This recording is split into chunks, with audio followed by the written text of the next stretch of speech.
name is Gareth Dyke. Welcome, welcome, welcome. We are here in event number 5. And if you haven't seen our previous 4 events that we've held over the past few months, do check out the Prophy.ai website or the Prophy YouTube channel. My name's Gareth. We're here today talking about who should innovate for science in our most recent edition of Prophy Predicts. And I'm delighted that we're joined by 4 amazing panelists, 4 amazing experts for our event today. We have Ben Kaube, the co-founder of Cassyni. We have Charlie Rapple, the co-founder of Kudos. We have Ena Bromley, the CEO and founder of Oyanalytika, and also our very own Oleg Ruchayskiy, the co-founder of Prophy.ai. So we will ask everybody, please, if you're listening to this live on LinkedIn, please drop us a comment on the LinkedIn feed, get involved in our event today, or drop us a comment here live on Zoom if you have questions. We're going to have a fantastic roundtable discussion as we talk today about who should innovate for science. And what we did, as in all of our previous Prophy Predicts events, is we asked our fantastic panelists to answer the question, who should and who shouldn't innovate for science? And what we're going to do now is we're going to go round the houses and ask our panelists to give us their quick answer to that question, starting in alphabetical order with Ben Kaube. Ben, how are you doing today? Everything okay? Doing well, thank you. Trying not to melt here in the London heat. Well, thank you very much for the opportunity to contribute to this, I think, really interesting and kind of timely question. But I did want to push back very gently against kind of the framing, because it seems to suggest that maybe there's some sort of like special group that should be deciding kind of for everyone else how science is done or how science should be innovated. And I think the reason why that framing might be kind of challenging is because who's contributing to science keeps expanding. And we've seen this happen geographically, where it might have just been researchers from a small group of countries that have traditionally contributed, and now we've seen that kind of expand hugely with a lot of stuff happening in China and India and the global South, and kind of that kind of more and more voices contributing to science. But it's not just happening geographically. We're also seeing science kind of like move beyond the academy, right? It's kind of like also the science that's now happening in kind of in industry, in not-for-profits, in these kind of strange new things called frontier AI labs, right? So kind of all these kind of new contributors. And on that note, we've actually recruited a whole bunch of new strange colleagues that are contributing to science in the form of agents. Kind of they used to go off and do their thing for a few minutes. Now they're working autonomously for hours at a time, and kind of they have a very different research culture. They don't mind being cloned or kind of working all through the night and over the weekends. And no doubt that's also going to change the way that we think about science and innovation in science. So for me, it's less about who, but it's about more making sure that the things that underpin science, that kind of that infrastructure of trust kind of scales with with kind of the individuals that are contributing. So, making sure that we've got ways to keep our knowledge kind of coherent, that we've got ways to keep that knowledge kind of trustworthy, that we're making sure that we know where kind of that meaning is coming from. And so, to me, an important part of that is that sense of community, making sure that kind of we've got that community infrastructure, that collaboration infrastructure that can support all these kind of new groups that we're kind of welcoming into the fold. So yeah, I'm broadly very excited about all the new kind of groups coming to help us build science and kind of make it more diverse and kind of accelerate it. And so who should be doing it? I think everyone should be helping to innovate for science. Excellent, excellent, excellent. We've made a few like little AI generated slides that accompany each of our panelists' presentations, short answers to those questions. That was great, Ben. Thank you for kicking us off. Like everybody should be involved. I'm sure we're going to talk about AI a great deal in our event today. Just wait till we get to Oleg's in a moment. But Charlie, how are you doing? Great to see you. Thanks for joining. Yeah, very welcome. Great topic. And it's really it's fun going after Ben because I sort of agree and I sort of don't agree. So that's good, isn't it? But that's slightly too because I think of where my brain was at when I was interpreting your question, and I was thinking about who should create products and platforms for science, which is not exactly the same question that Ben was necessarily thinking about. So that just shows you where my head is at and what I do. So I was thinking about who should try and build the communication tools for science, because that's kind of what I do and where I am. And for that, I think who should innovate is or the ideal criteria or persona of somebody innovating in that way will be somebody who understands what science is for, and who gets that science is not a nice, neat, linear process, and who is willing to kind of facilitate and support the values of science. So who is okay with uncertainty, and who can sort of cope with wrong answers and not be trying to impose a logic over things that just isn't there in practice. I think very much I'd agree with Ben about the community idea of it, and that you need to really understand what science is and the processes that go into it at a very kind of day-to-day level to be able to meaningfully create useful innovations around it. But I don't think necessarily that scientists are the best place to do that, because it's a different skill set and you need different skills to be able to innovate. And some people will be blessed with both, right? Like, so some people will be an amazing researcher and also amazing at building a business or building a product.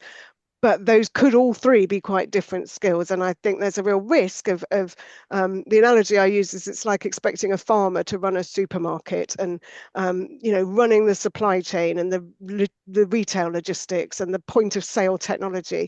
It is nowhere near the skill set of growing the food, right? So decide which bit you're good at, and make sure that you're not taking yourself out of something you're very good at to do something you're not very good at. And I think I'm not always in favour of researchers or scientists themselves innovating for science, because I think even the best of intentions can sometimes fall down when faced with the reality of startup life and innovation. On the other hand, I don't necessarily want it all to be in the hands of people already in the field, sort of well-intentioned maybe. So in our world, we've got a sort of publisher-led version of innovation that can be really innovative, can be really helpful, or can, even if not intended as such, can just be a way of strengthening their existing business position. And I don't know that that necessarily is serving science better. And I think the incentives aren't always right. On that note too, I'd say I wouldn't want the sort of tech bro oligarchy at the helm of science innovation. And I certainly wouldn't want governments with geopolitical agendas at the helm of science innovation. So somewhere in that Venn diagram, hopefully you can answer the question. Fantastic. There's lots to discuss in that answer. And what I love about these events and what we've tried to do with these Prophy Predicts events is bring together not just researchers and people from the publishing industry, but also people working on platforms, vendors, service providers, and so on. As you see, Ben and Charlie have perhaps a different perspective or a slightly different perspective to our two scientists. Ena, how are you doing? Thank you for joining us today from Washington, D.C. Ena Bromley is a friend of mine and the CEO of Oyanalytika. Ena, how are you? Doing well. Thank you so much for having me on this panel, and great to build on what Charlie and Ben already said. To just get started also on who should be involved in innovation and how do we get involved is, I think my first pause is who is qualified to indeed innovate. And from an altruistic perspective, I'd be like, everybody is. But with some soul searching, then getting to the point where we can't know everything. And we are in this world where people are self-taught, and you run into a situation where a little bit of knowledge is a dangerous thing. So bringing back who should innovate, those are individuals who have some subject knowledge to know the benefits as well as the risks that's associated with technology. We are fortunate that AI can bring a lot of knowledge to the table.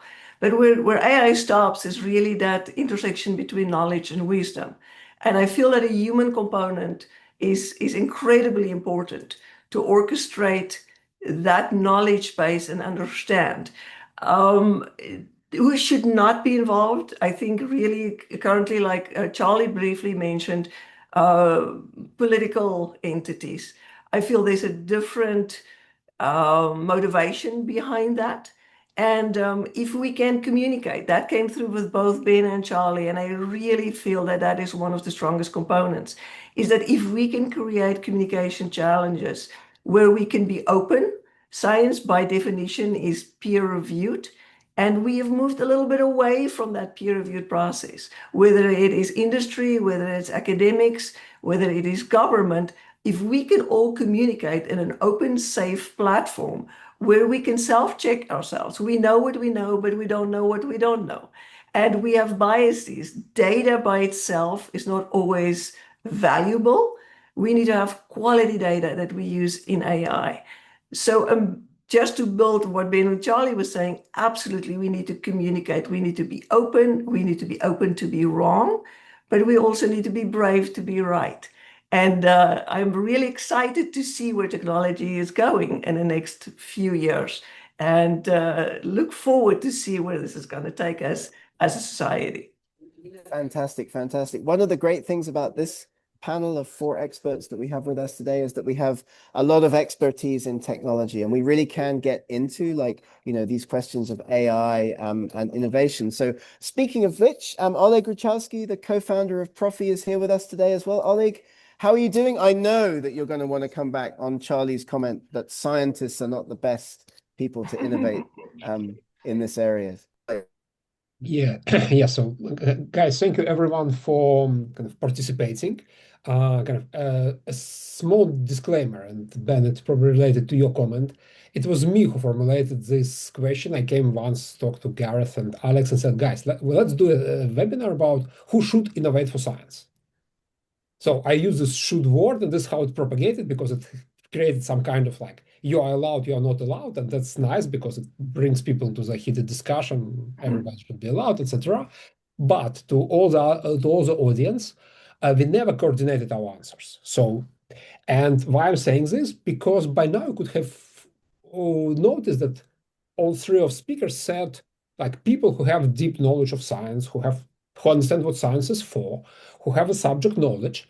And again, we didn't coordinate on this at all. So this is kind of spontaneous answer from 4 different people, because now I'm going to give my answer. And I was trying, when I was thinking about the answer, I was trying to come up with something like short and catchy. And my kind of statement was such: the former scientists are the best people to innovate for science. And then I started to think, okay, do I know kind of example of people like that? And like, seems to came to my mind was Stephen Wolfram and Mathematica, which was a great and very powerful tool, which for a long time was like really dominating certain fields. Paul Ginsberg with Archive and the whole start of the open access. I mean, if you look at his publication history, he more or less stopped publishing around in his subject, which was like string theory, matrix models, around the same time when Archive was created. So it actually, if you look at the very prominent examples of things created by people, not by big organizations, of course, then you would notice that these are former scientists, which completely aligns with what every one of you has said. Knowing what science is for, having a career in science, so it's not like that you tried it once as your bachelor project. No, you actually made quite far. You saw what works, you saw what doesn't, you identify the pain points. And as every scientist, you are able to generalize. Okay, this is what I observe. This is what it probably generalizes to. Free exchange of information. In the early 90s, this was like big deal, right? I mean, papers were still sent to journal in envelopes. I mean, hard to imagine these days. For some of younger generations, probably never seen. And then you wait until the new issue of a journal comes to you to read what happened in the world of the science, right? So that's one thing. And yes, broadly, it's people who have deep knowledge in the field and people who love it. And I think this comes from the fact that eventually you may understand that your contribution by innovating for science is a bigger contribution to science than your next kind of measurement or publication per se or something like that. And this is what usually triggers your kind of so it's actually a passion for science which triggers you to do this. You just suddenly understand that there is a different way to go. So I'll stop here and then we'll continue to who shouldn't be allowed to innovate for science. Perfect. I'm sure we'll come back to that in a moment. I can see you nodding, Charlie. We'll go back to Charlie. We're going to go into our discussion now, everybody. If you're listening to us on LinkedIn Live, do put a comment on the LinkedIn feed or put your questions into Zoom. That's fantastic. We always get lots of questions from our audience when we do these events, and we'll come back to those in a moment. But Charlie, do you agree with what Oleg just said? We'll go to you and then we'll go back to Ben and then up to Ena. But like Charlie, no, I do. And I think I, like I was saying, I'd have a slightly different angle on it, but I think we're coming down to the same point. So, for me, what I feel really passionate about is the communication of science and the effect that we can have in the real world if we just get better or are given better support for communicating research. And one of the things that I believe really strongly, coming back a bit to what Ena was saying about what we know, and what we don't know, and so on. But I really have seen in sort of 25 years supporting science publishing that a lot of the answers to the challenges we face as a civilization or not very civilization, a lot of the answers exist in the research. A lot of researchers science has solved so many problems, but sort of in the words of William Gibson, it's just not very evenly distributed. So often the solution has been found, I found this in the work that I've done around the Sustainable Development Goals, right, which are very specifically kind of smart objectives about trying to shift this metric, make slightly fewer people dying during childbirth, sorting out maternal mortality. And there is an amazing study of how a community of people in such and such a country did that, and they did that through monitoring mothers in this way or capturing this data point and using that and cross-referencing it. And that solution could solve the problem around the world in loads of other communities if only everybody knew about it. And there is a real sort of disconnect in the incentive structure of how we communicate science that, the big journals that have the biggest reach tend to want to publish big global pieces of research, not tiny small scale studies. And yet if we could do more to communicate the small scale studies, there would be the massive potential for lots of other small scale improvements to be happening.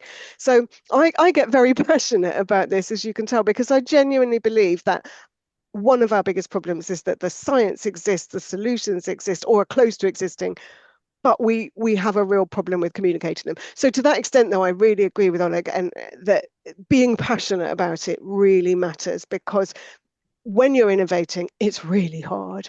There will be times when you can't pay yourself. There will be times when you have to work more hours than there are in the day, and there will be times when you miss your child's birthday, or you have to go to 3 conferences in the same week till you don't even know what city you're in. All of that stuff can be really brutal and really hard, and you have to care. You have to be doing it because it's a vocation for you, not just because you're trying to make money out of it, or you're dabbling in it with a bit of a view to making a name for yourself or something. You have to really want to solve the problem, which is the same point, really. It's the same with science. You have to really want to solve the problem to stick at it for a lifetime.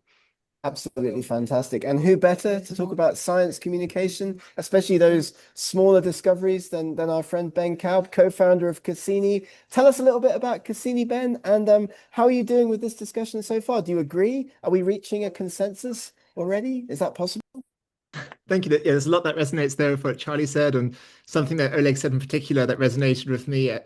As a recovering physicist, the idea that former scientists are well placed to create tools and innovate for scientists. I would be I wouldn't disagree with that. And there's kind of like my own journey started off in physics, and realizing that the particular field I was in, the kind of niche, was probably not the way I would have the biggest impact. If I'm honest, there were maybe like 100 people in the world who could plausibly have read one of my papers. And, of those, 50 maybe would have passionately disagreed. And so I thought, is this the place to maybe have the most impact? And when the pandemic started, we started thinking about ways that, that science communication was being disrupted, in particular, kind of that sort of in-person kind of event that used to take place in departmental seminar rooms, that sort of stuff was no longer taking place. And so we thought, can we move those conversations online, and can we open them up so that, broader groups of people can sort of contribute and discuss results?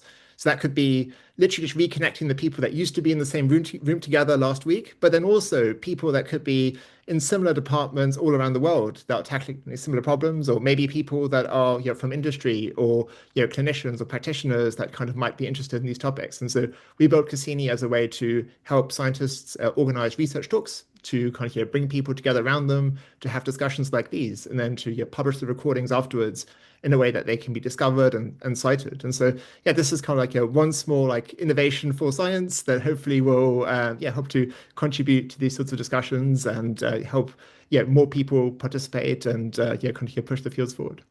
All right, fantastic. And if you haven't seen Cassyni, do check it out. We'll put links in the chat and so on for all of our panelists. Like, please don't be shy about talking about what you're doing. Ena, like talking with clinicians and practitioners, like you're our that's your thing. So what some follow-up comments on what our other panelists have said, if I could ask you for that? Absolutely. My world is the world of clinical trials and also venture capital. But how do we deal with these technologies that we develop? And I think the question goes not only who should be involved in innovation in science, but why are we doing it? And frequently looking at some of these clinical trials, we might quantify success as increased survival by X or Y months. But the question that remains behind that is, what's the quality of life of patients behind that innovation? And as Charlie mentioned with communication, I think as a scientific community, we bring that knowledge base, that experience base to the table. But maybe every now and then we need to pause, and we need to put that pause button on and step back. It's like, what kind of technology am I developing? Who is it going to reach? And who do I need to be key players as I am moving forward in this innovation? Because inevitably, as I get into some of these studies, I develop tunnel vision. And it's incredibly valuable to sometimes ask a family member or a patient, what do you really need? How do you quantify success? What is the missing link? So we may have treatment, but it has severe adverse events. Is that really what you are looking for? And then we need to guide our technology and our innovation in that real needs that we face as a society. And of course, it needs to be funded, right? So how do we go ahead, bringing those teams together so that we can reach the end goal? Where are we at that we say we have success? I feel it's when the patient, urban, rural communities in and outside of the US, people who have difficult access, finally get a treatment that can help save lives, improve their quality of lives, help them to make decisions and care for their families in a meaningful way. Really, really important. And we're going to come back to some of these themes in a moment. And we have some questions from audience members, like coming in on LinkedIn and also on Zoom. Oleg, you talked about being a former scientist. I didn't know until this event that our friend Ben is also a former recovering physicist. So let's talk a little bit about that. But like, I mean, Prophy is not saving lives, but like, have you encountered some of the same issues that Ena has encountered in your startup journey, innovating for science? Oh yes, that's actually, I mean, again, the thing which unites all of us, it's kind of a story about communication and flow of knowledge and information between layers. And Prophy in its original journey, I mean, Prophy, which is like, for those who don't know, is doing the expert discovery for grants and peer review, so various forms of peer review, started actually as the search engine, like scientific search engine recommendation system.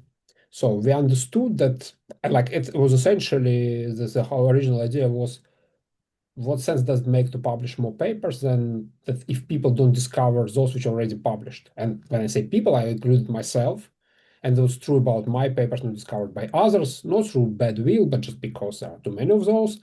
And about me not finding relevant papers when I need them. Mm-hmm. Simply because there were too many of them and you can easily miss something. And so the original Prophy and Prophy technology did start from the idea that scientists should better communicate with one another. And for this, we should create better automated tools of finding what's relevant. I mean, that seems to be very kind of outdated given today's technology and kind of, but you didn't have a ChatGPT to ask, and even asking Google would not give you a satisfactory answer at the time. So yes, it is about communication, and it is about information exchange, and it is about making sure that the right information reaches the right people at the right time.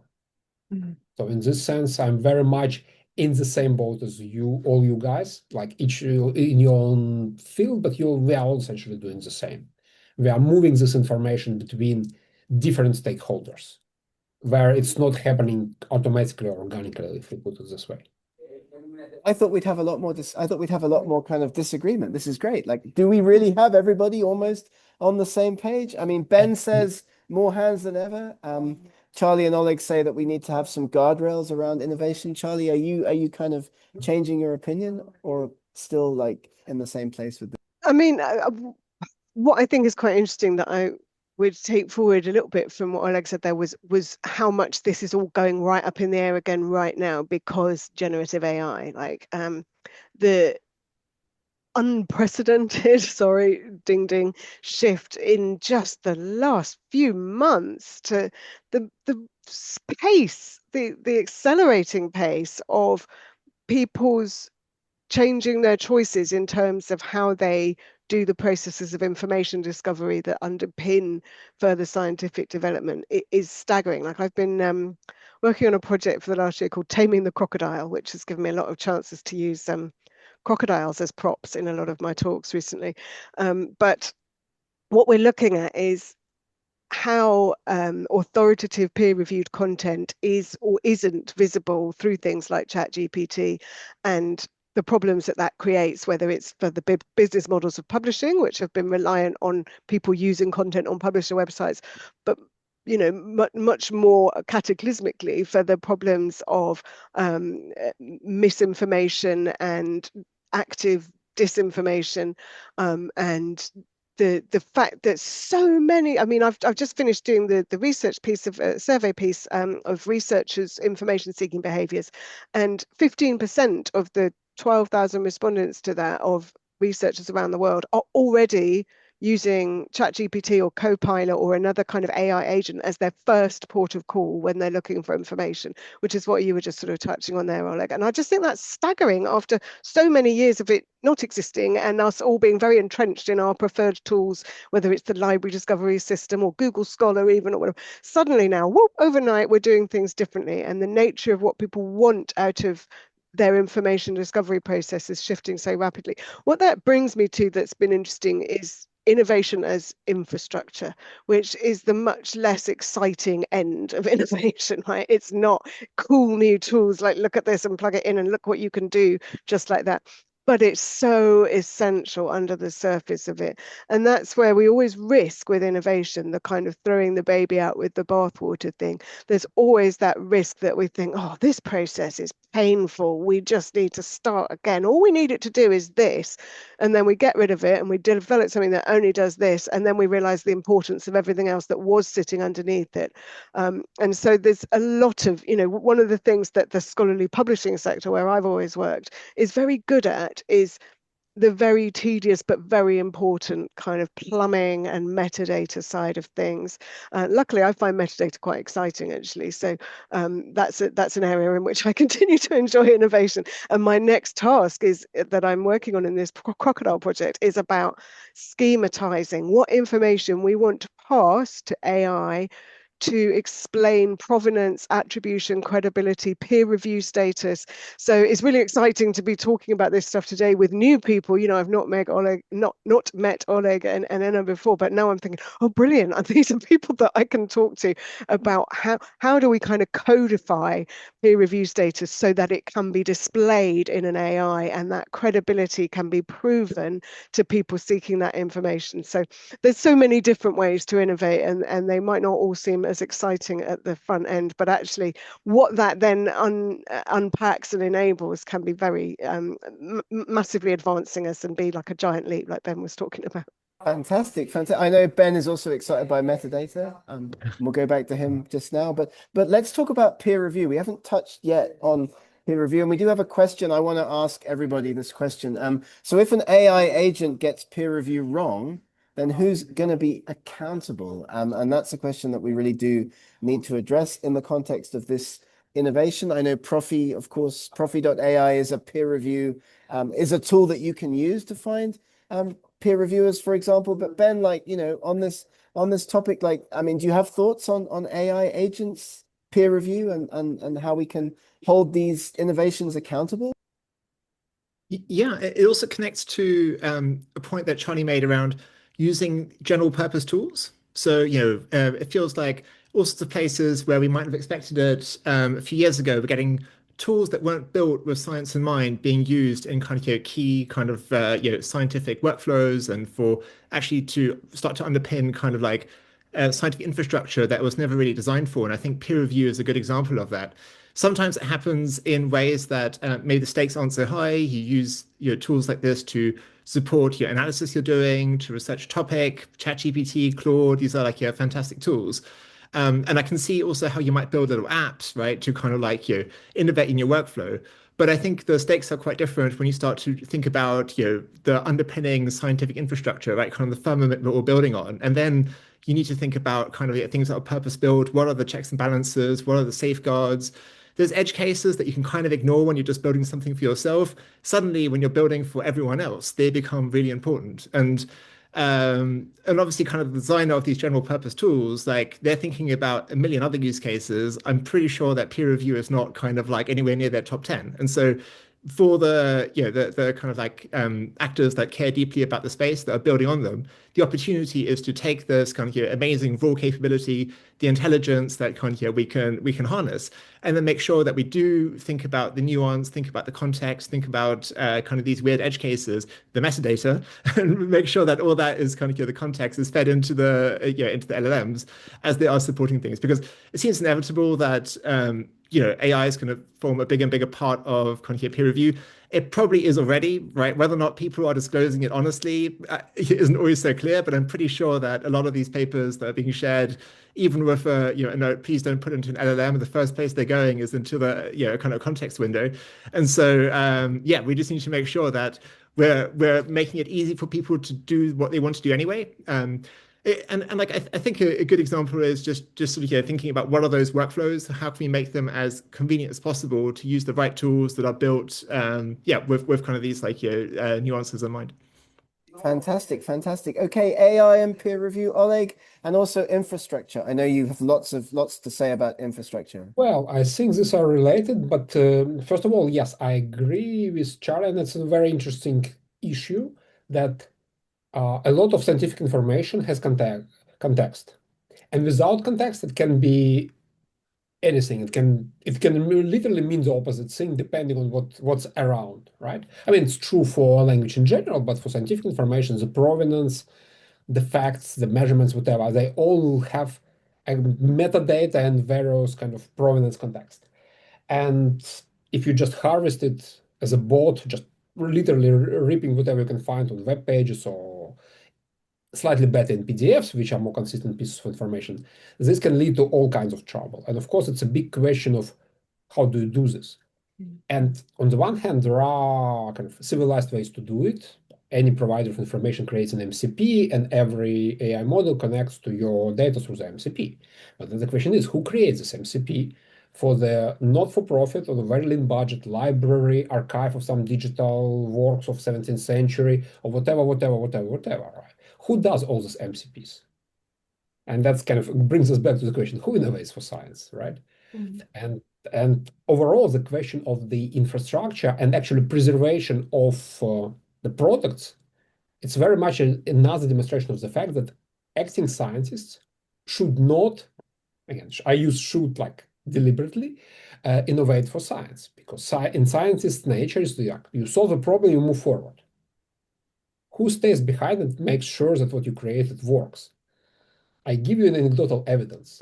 A colleague of mine comes to me and says, can you help me to break a license code? And I say, you don't look like a person who breaks license codes. So it's kind of not your style. I said, look, it's a piece of software written by some guy to whom I was paying $20 every year for the last 10 years. And now I need to renew this license once more. And the guy doesn't answer anymore. It was usually by email. I pay him $20. He emails me a new code. Now he doesn't answer. Maybe he retired. Maybe he died. Maybe he moved to another university and the email doesn't work anymore. I need to use it for my research at some mathematical library, and I cannot pay for this anymore. Can you help me, knowing that the previous 10 license keys, to kind of to reverse engineer it? And actually we asked Claude Opus, and Claude Opus did it. But it's a very vivid example of scientists were innovating for science and then they retired and it's gone.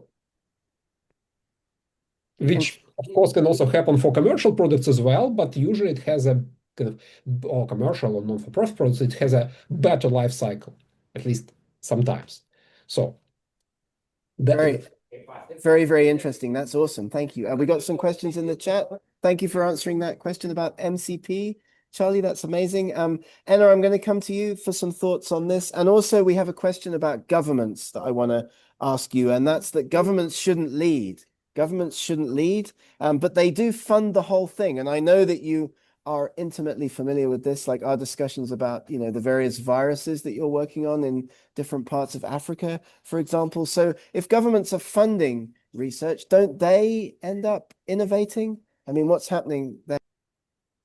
Gareth, the question is like, should it only be governments, right? And it's not only governments, but we also have industry and private sector that fund. And that is the exact reason why it's so important that funding should not only come from government or political organization. I think it takes away the freedom that we have to innovate. And every government is going to do that for their constituents or their voters. And as a society, we're much more than that. And that is my concern with governments getting too involved with innovation in technology.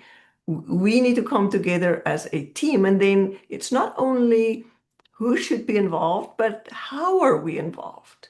And how are we looking with the knowledge that AI provides and become more than that? Knowing that some data is in silos, knowing that there are some real burdens to get data available, knowing that I have biases in my data. How do I create data lakes that can be out there that can look at, for instance, rare diseases or complex diseases, to find new innovations, to discover new molecules, and then bring that to the table where, okay, can somebody help fund it? And that's where I think the venture capital community is very important. I think that is where pharma and biotech driving things forward is crucial.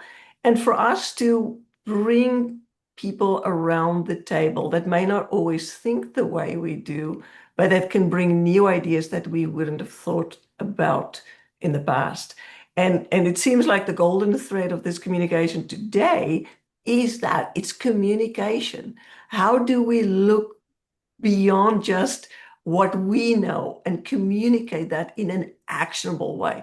As scientists, we can get very excited about new ideas, but usually bringing it to the end game, we're not so good at it. And that's really what I think is absolutely crucial, is that whether we go to a conference where there's a large group of people that you run yourself crazy, you try and get all this new information together, or a small group of people from different disciplines that we can then create, foster this idea, and then build it out. I'm excited to see how we do that. I think AI is helping us with that, but we also need to know we have some limitations yet. Ena, before we go to Ben and then back to Charlie, can you give us a concrete example from your own work of where this is, like, been successful, like, getting an innovation funded? Would you be prepared to do that for our audience today? I think I can, in broad spectrums, where we look at maybe that biotech company that has an idea that is not going to be funded, first of all, by an NIH grant. So what I run into frequently is folks looking at some of these ideas, understanding that the leadership teams are there, that the checks and balances has been there, that this is an unmet need that can be brought into market, that manufacturing standards have been looked at. And that's truly where I get excited, where I start seeing these ideas then percolating to the top, getting through the regulatory process and getting something that is approved.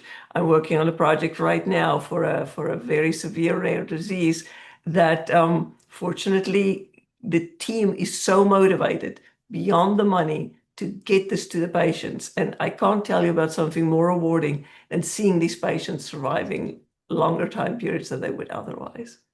Thank you so much, Ena. Ben, any thoughts?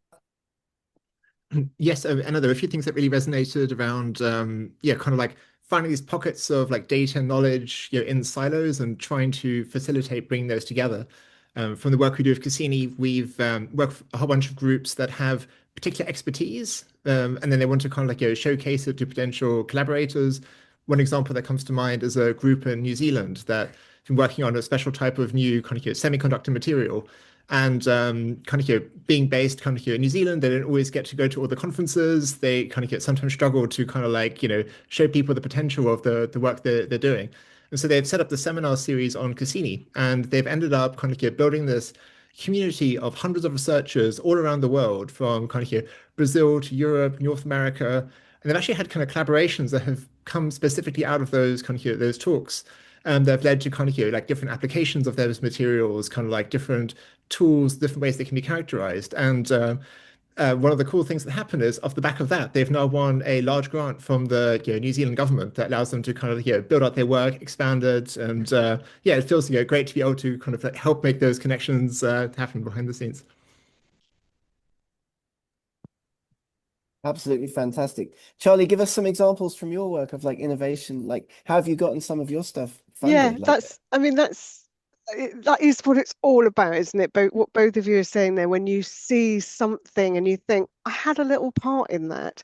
And what the Kudos platform does is provide a platform for people to explain what their work is, why it's important, and to kind of think, a bit like you were saying, and a little bit beyond the tunnel vision of what it's actually doing right now and where I'm at, but to like, this is where I'm headed, this is what I'm trying to achieve for the world, and to communicate in that slightly broader way. And then behind the kind of front end where you can explain research and communicate it in plain language, we've got all these kind of marketing tools basically for tracking whether you've been at the big conference or the tiny little symposium.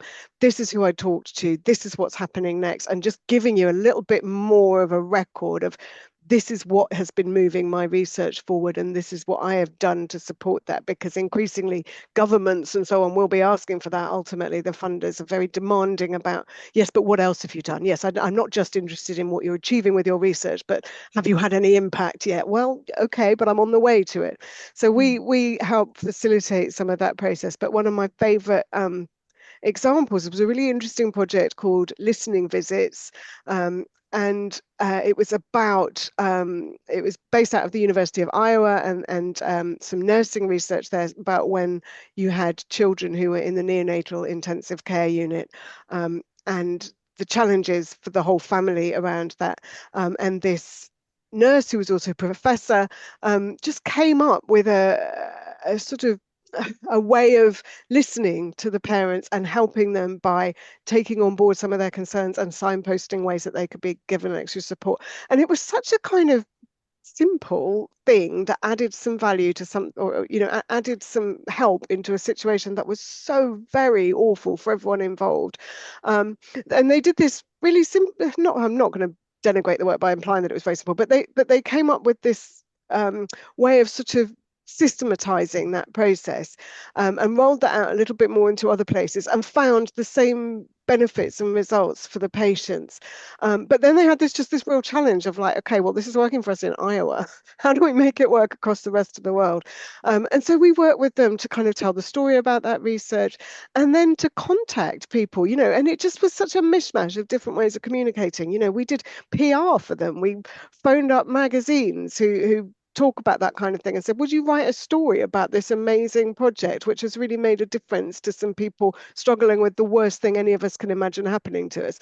And so in that process, the project expanded, they got more funding, they were able to do more work, they were able to help more parents in the ICU. And the feeling of like, our simple toolkit made a difference there was really powerful. But also, just really everything I always say is that it just comes back to good communication. Actually, the nature of that project in itself was about the need for better communication between all the different healthcare professionals supporting staff, supporting patients and families.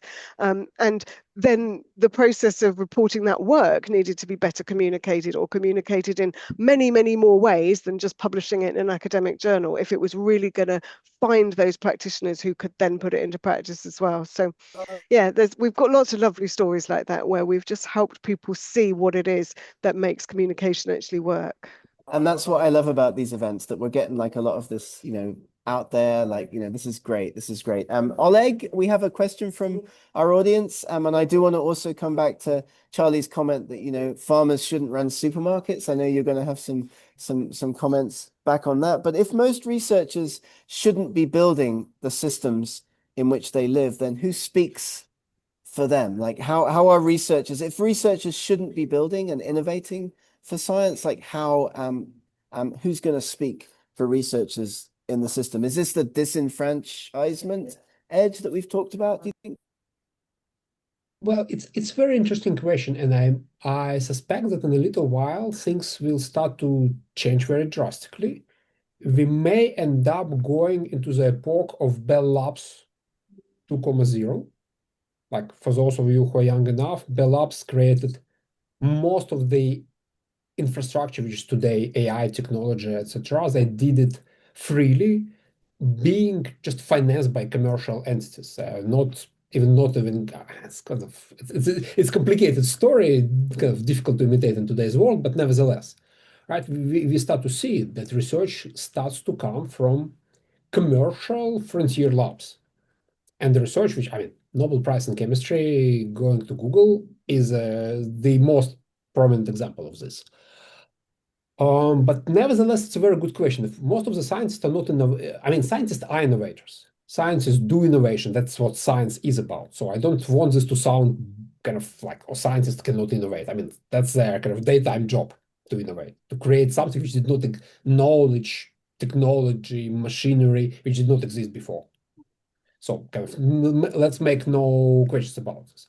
But many of those things have to be made kind of universally accessible, universally usable, preserved, delivered at scale. One example, Prophy turned from a research project to a commercial company when we understood that with grants we cannot hire good kind of industry level software developers to write an industry level robust software. A master student with a 6-month cycle and then the next one could not be a sufficiently good developer simply because they were changing too fast. And you cannot hire people and pay them industry salaries being in academia. So if you really care about creating infrastructure, you have to move into some kind of non-full academic sector. So, but the question is very, very to the point, and I think Ben said it, and Charlie, Ena, trust. What creates a circle of trust? I don't think there is a single answer to this. We are facing this every day, right? How do we know that our AI, that we can trust the AI models, that they are, at least they were not created with an evil intent behind them by whoever is a player. I'm not pointing our fingers at anybody. I'm just showing a very big, very powerful black box. We don't know what's inside. It can influence our decisions. Do we care? How do we care? Like, what information went in there? Like, does it know that the Earth is actually flat? Right? It's a joke. just in case. Anyway, so the trust problem is very difficult, especially at our time. We live in this multi-truth epoch when there are many groups, they have different truth. They do not, I don't even know what's plural of truth. They do not agree with each other. There is no clear mechanism, and we are just kind of a small corner of this bigger problem, how we create a trust. I think science is extremely good in establishing trust. And being scientist or former scientist and innovator actually helps, because people whom you serve consider you as part of their own guild, and they have certain a priori trust in you. Sorry, I'm saying this word too often, but they have this a priori statement, which would be hard to get if you're just person out of a different guild. And I'm not saying anything bad about anything, but there is certain. I read it yesterday that scientists are very territorial, like some animals. It's my data, it's my field, it's my paper. So there is this my thing about them, created by the publisher perish culture and all these things, but nevertheless, scientists are territorial. So you have to show them that you are one of them, and they will accept you. And that, of course, a very suboptimal decision. And it helps if you are a scientist or former scientist and innovator, but how to solve it at large scale and generally, I don't know, and I consider this a very important and valid problem. We are very territorial, yeah. Like as a former researcher, I can definitely attest to that. Yeah. I bet Ben's seen that on Cassyni as well, like how much people are prepared to share. Like we got 10 minutes left, just under 10 minutes left, everybody. And I want to thank our panelists. We'll come back in a moment. But what I do want to do now, just with the last few moments of our event today, is just go round again. Like usually in these events, we talk about what's going to happen in the future. We haven't done that quite so much in this event. That's why we call them Prophy Predicts. Let's go round again, starting with Ben, and then to Charlie, and then to Ena, and then back to Oleg. Like, where do you see this going in the next few years? Like, who's innovating now? Is that going to change for science? Ben, I think Cassyni is a really interesting example of sharing of information amongst scientists, but what's going to happen over the next few years? Thank you. I liked Oleg's reference to Bell Labs. I recently read the Idea Factory, and kind of fascinating to read about all the innovations that happened there. And I guess it's interesting that it's happened outside of traditional university kind of academy setting. And I think we've got a lot of exciting things coming kind of out of industry, out of kind of like not traditional academic institutions. And so it makes sense to kind of like pull those organizations into the fold to think about how do we extend our kind of communities, make sure we've got strong collaborations into those organizations that are going to be such like sort of engines of innovation and technology. But the important thing is like how do we kind of create the trust and build the infrastructure for trust? We know how to chip away at it. We've got problems of research integrity and kind of like one of the things that I think has been getting in the way of building trust is the sort of disintermediation between the people who are doing the science and kind of like kind of trying to communicate it, and the people who are consuming the science, trying to hear what's happening. And Charlie's project around kind of that crocodile effect, I think, speaks to this, the fact that we're no longer going to our traditional sources to get it. And one of the ways that I think we can restore that trust is focusing on the human layer. So actually kind of connecting the researchers behind the papers with the people who are reading the papers, the practitioners, the kind of clinicians, the kind of people that can actually like take it, take that insight, that knowledge, and apply it. And so I think there's many fora that these things can happen. Events like this, I think are great. And what we try to do with Cassyni is to provide a platform for kind of like many of those types of events to take place, where you can see the real researchers behind the work. You can actually ask them questions. You can figure out what they're doing, and then it's really inspiring to afterwards see collaborations that come out of those interactions, that serendipity that then breeds kind of new research avenues, new research projects, new papers, kind of new innovations. So I think that the future is going to have kind of a lot more of that. Fantastic. We're not running this event on Cassyni today, but perhaps we should be. Charlie, predict the future for us in the last few minutes? I think in the end, trust comes from transparency, right? If you can know everything that there is to be known about that person or that institution or that piece of work, you can make your own decision about trust.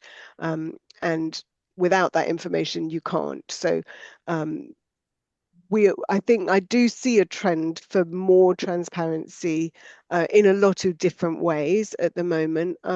And one of the ones that I think is really exciting and that we will see more innovation around is very related to actually what Ena, you were talking about in terms of biomedical, life sciences research and so on. That has been so controlled rightly in terms of how visible it is and how communicated, and the norms of how research communication has been done in terms of publishing an article at great length and very expensively has kind of limited the amount of that research that gets published, and there's a whole lot of kind of null results and things like that that we just don't know is happening. And I think we're at a real tipping point with good and ethical use of AI, massively scaling up the amount of information that can be communicated and digested and consumed. There is this great opportunity to be a lot more transparent about a lot of the research that's been happening, that basically in the past it's been too expensive and not enough return on investment to communicate that actively, and there hasn't been a real benefit in doing so, but there could be, and that's something we're working with a lot of pharma companies. So Pfizer uses our platform, and a lot of really small early stage biotechs, just to communicate what they're doing, because yes, there's a long-term potential for them of, if you're a small biotech, getting your molecule purchased by a big pharma or something. But there's also just value in the communication and other people going, oh, that's interesting, they're working on that angle on that, or oh, that's interesting, that study's been done, but it didn't go anywhere, or whatever. So I'm excited about the role that transparency will play in innovation. Fantastic, yeah. And Dr. Bromley, what are your final thoughts for us today? And this Charlie, is really, really interesting, isn't it? Really interesting. Absolutely. This is fantastic because this is such an example of communication and trust, right? We're living in a post-COVID era of distrust, especially in my world of vaccines, drugs, biologics, devices. And you cannot trust an entity or a person that you don't respect. And respect comes from open communication and transparency, just like Charlie said. I do think as we move forward, that's really a responsibility and a burden on your shoulders. And at Oya, what we're dealing with is we're building quality data lakes or databases that's well curated, that we've looked at biases that we can bring together, especially in the field of neurology. That's such a complex field. We are hoping that this would bring tools to scientists, different, whether it's the chemist or the physicist, the young, the old, from all over the world, the biotech companies, the pharma companies, the patients, that we bring this together in a forum of communication and then curates it, like I said before, in something that is actionable.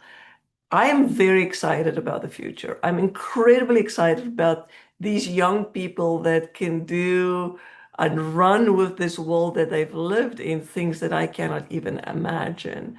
And I hope we all go day to day being willing to learn something new every day, and then also share our knowledge and wisdom to others so that they can run with our ideas. Indeed, we can be very territorial. And we need to maybe self-check ourselves. So when do I need to protect this data source or this external control arm or real world data, or when do I need to expand it? I hope that we're going to get more publications that's not behind paywalls, that we're going to get quality data in the hands of the right people so that we can run with innovation and technology. So thank you so much for bringing this together. I hope this leads to new ideas and new innovations. You're very welcome, and thank you for joining. And Oleg, last few minutes, Oleg takes the blame because he came up with the question for our event today. But Oleg, any final thoughts? Yes, okay, so I'm Prophy and I'm trying to predict. Okay, I think that in the same way in which people claim that soon you will see companies where there is a single person and then a bunch of AI agents, you start to see research labs in which there is a single person and then a bunch of AI agents. And so the style we do science will change a lot. And it will happen in a very short run. And many people who now go to academia because they are curiously minded and they want to explore, with the help of AI, will be able to create research companies, not necessarily innovating for science, but innovating in the scientific field or through the scientific field. So I think that the whole R&D world will expand very much. I actually think that academia per se, as we know, it will shrink. There will be less people in academia simply because they will move, they find themselves elsewhere, and it will become more of an old style academia when only kind of sufficiently, should I say, crazy people stay. At least in the fields which don't require huge collaborations by necessity. The problem with the projects will be more collaborative because AI intermediaries can really help you really help to be in interfaces. So I think that the R&D world, research and development world will expand and become much more lively and much more diverse than we as a kind of established scientists used to think, and I'm really looking forward to this.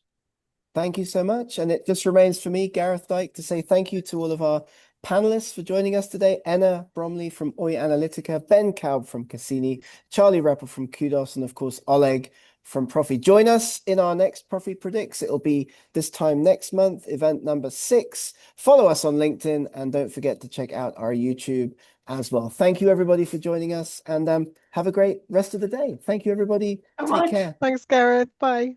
Bye.